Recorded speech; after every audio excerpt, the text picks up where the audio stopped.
Hello students. In the previous class, as we have started with the nature of magnetic material, in that lesson we have reviewed the quantum theory. So before classification, we have reviewed the quantum theory. So now we will go through the classification of magnetic material. So here, classification of magnetic. The characteristics of magnetic materials are decided by the different components of the moments and also their summations. As previously I have told that there are some moments in the quantum theory, so those different components uh, different characteristics of magnetic materials are decided by those different components of moments and also their summations. On the basis of magnetic behavior, the magnetic materials are classified as diamagnetic, paramagnetic, ferromagnetic, antiferromagnetic, ferrimagnetic, and supermagnetic. These are the some 6 classifications are considered on the basis of behavior of magnetic material. The magnetic material can also be classified on the basis of magnetic property, namely relative permeability, that is mu r. So in general, it is said to be magnetic material is said to be non-magnetic if the value of mu r is less than or equal to 1, and it is magnetic if the value of mu r is greater than or equal to 1. Okay, so generally magnetic materials are classified into 3 major heads: diamagnetic, paramagnetic, and ferromagnetic. So most practical cases, the value of mu r is assumed to be 1 for para and diamagnetic material, hence these are linear and non-magnetic. And ferromagnetics are nothing but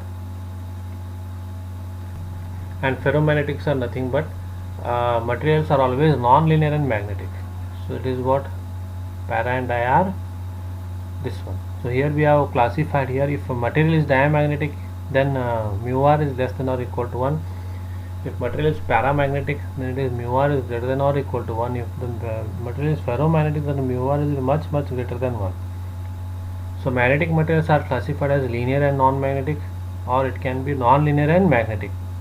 So diamagnetic and paramagnetics are nothing but linear and non-magnetic, these are, and ferromagnetic is nothing but what is non-linear and magnetic it is. So first out of that we will discuss about what is diamagnetic.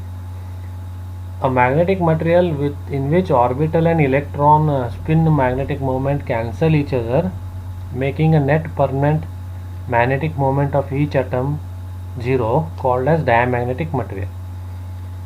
So means orbital and electron spin moments will cancel each other in magnetic material and making the net permanent magnetic moment of the atom as a 0.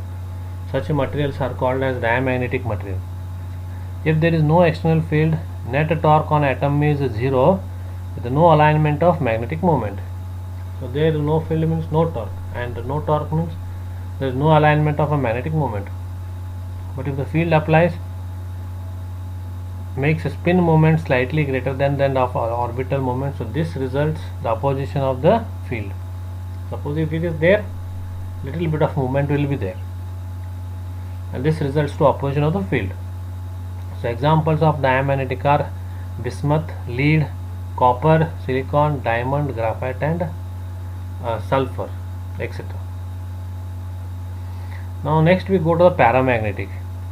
So orbital and spin magnetic moment don't cancel each other, resulting in net magnetic moment of an atom called as paramagnetic. Paramagnetic means what? The orbital and electron spin magnetic moment do not cancel with each other. They remain as giving a net magnetic moment of an atom, so called as paramagnetic. This is the definition. The atoms are oriented randomly here.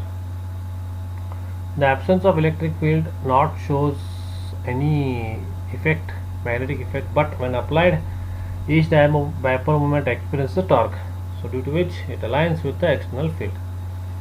So examples are potassium, tungsten, oxygen, rare earth materials. That is, these are the example of potential and tungsten, oxygen, rare earth metals.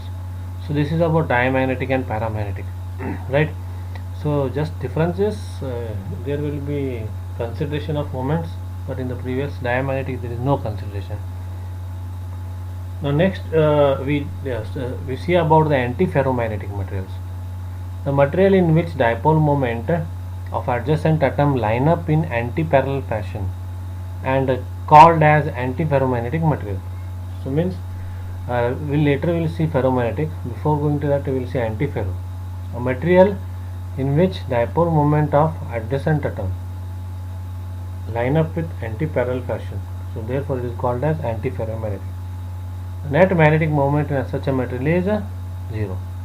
So net magnetic moment in such a material will be 0. Examples are oxide, chlorides and sulfides at a low temperature. Right? So it can be sulfides, not sulfides, sulfides. Now it is ferrimagnetic material. So material in which the magnetic dipole moments are lined up in anti-parallel fashion, but net magnetic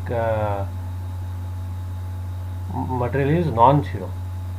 Right? So that is what a ferrimagnetic. Ferri means what?